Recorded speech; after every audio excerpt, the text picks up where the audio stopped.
join me inside my writing yurt. Come on. Here is a question all the way from Indonesia. Terenindya writes, how to speak fluently and grammatically starting from an early age. What I love about this question is how it points out that the process of being able to speak fluently, correctly, grammatically when we need to is an ongoing process, a process that may begin when we're quite young, and that steps that we take when we're young or when we're in the elementary grades may have an effect years later in our life. Here are 3 thoughts that occurred to me about how we foster fluent speaking, grammatical speaking and writing from early ages.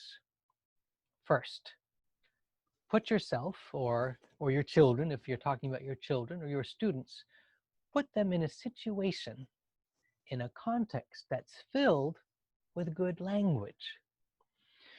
We grow up learning language intuitively by listening and by imitation.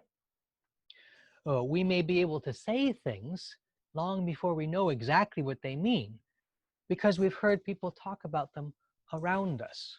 For instance, in elementary school, I had to say or my entire class had to say the Pledge of Allegiance at the beginning of class time. I pledge allegiance to the flag of the United States of America, etc., etc.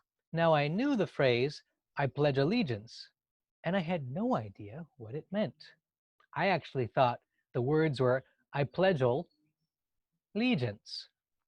And I didn't know what a pledgel was, and I didn't know what allegiance was.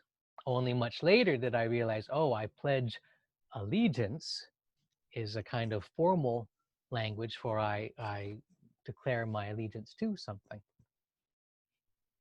Similarly, if we surround ourselves from a very early age with good writing and good speaking, we start to take in that influence, we take in that information, we take in those examples, which can then come around to serve us later on.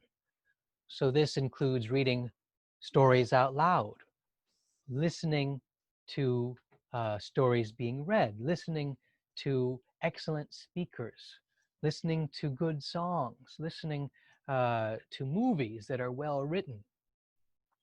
The more we are surrounded by good language, the more that language enters us naturally and easily and can be available to us when we need it.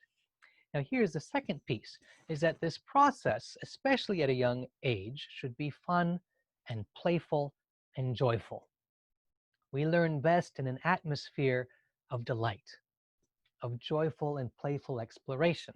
And this is particularly true with language, which is why nursery rhymes, poems, songs, stories, and games can be such useful teachers because they don't even seem like teachers. They're part of a context of fun and playfulness that can be very nourishing, and not just as far as our language is concerned, but as far as our spirit is concerned. And here's one more thought, which is that along with this, if you find examples of good expression, you can memorize them.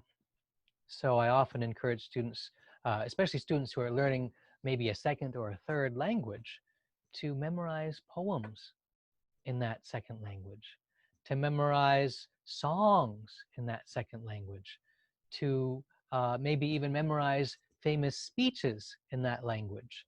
That way we start to imbibe different grammatical forms, different ways of saying things effectively and compellingly. So that is my answer to Taranindya's question, how to speak fluently and grammatically starting from